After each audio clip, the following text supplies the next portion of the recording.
I'm Donald Bell. Halloween is my favorite time of year because it gives me a great excuse to try out some high-tech Halloween props. Today I'm going to show you how to set up an interactive talking skull. This one comes from Fright Props. It runs about $350, which sounds pricey, but you're getting a real prop-grade piece of gear here, and when we crack it open later on, you're going to see that there's some really interesting technology going on inside. But first, let's take an inventory of all the things we're going to need to have to make this work. I've got the skull here, which comes with a power adapter and an audio splitter. You'll need a Phillips head screwdriver. You'll need some powered speakers, though you could go with something as small as one of these little portable speakers. You'll need a microphone. It could be a cheap karaoke mic or something a little nicer. And you'll need a little mixer or a preamp that can work as a hub between the microphone, the skull, and the speakers. A small 2-channel mixer or 4-channel mixer is more than enough to get the job done. You'll also need a few audio cables, one for the mic, one going to the skull, and one going from the skull to the speaker. Alright, now it's time to crack open the skull. On the back here you're going to see 2 screws. We're going to take those out, and then we're going to slide it apart. Here's what's going on inside. Here you're going to see that there's a little motor here for controlling the eyes in the front, another motor down here for controlling the jaw, and then you've got this guy. This little box here is called the Picotalk. It takes any audio signal you plug into it and it uses the volume of that sound to determine when to open and shut the jaw. It also controls how the eyes dart back and forth. Let's get everything connected together. We're going to run the power cable through the base of the skull plate here, through the hole, and then through the little hole here off to the side, and then plug it into where it says power. Now we're going to take the audio cable, the little splitter cable that comes with it, we're going to run that through the hole here, and we're going to plug that into where it says audio. Now we've got both of those cables running through the hole here.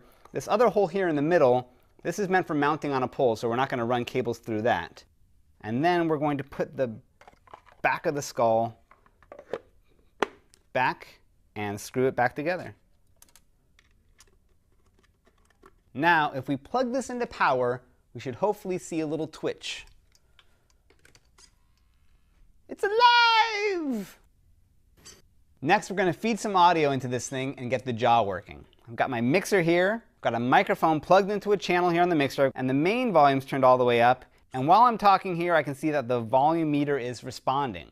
Now, to get audio from the mixer to the skull, I'm going to run a cable from the output of the mixer into any one of the 2 inputs here from the splitter cable.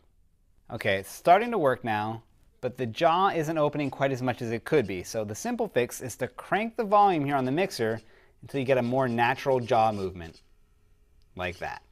Now, if you really want to geek out, you can open this thing back up and mess with the Picotalk controller inside. You can adjust the audio sensitivity, you can adjust how quickly the eyes dart back and forth, you can adjust the range of the jaw itself.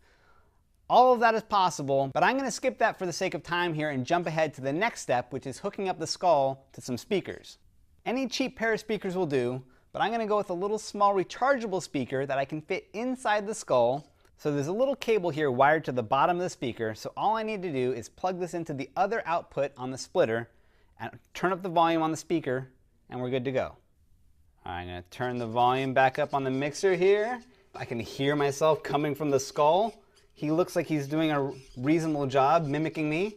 Now I've got my own little undead buddy I can hang out with all Halloween. Alright, so where do you go from here? You could attach a whole skeleton to the rest of this thing. Another way to take this further would be to take out your old guitar pedals, assuming you have some, and you can use some crazy effects on the voice. This one's a reverb pedal. Plug it in, and then you can get some extra spooky echo Halloween sounds. Ha ha ha! You could also take yourself out of the equation entirely and have the skull react to recorded audio. Over on CNET How To, I have a video tutorial on how to turn your computer keyboard into an interactive soundboard. I also have an advanced one on programming your own Halloween sound and light show using a prop controller called a keybanger. Combining all of those techniques along with this interactive skull will make for a super nerd-tastic Halloween, and I'm all about that. So, for CNET.com, I'm Donald Bell, wishing you a spooky Halloween.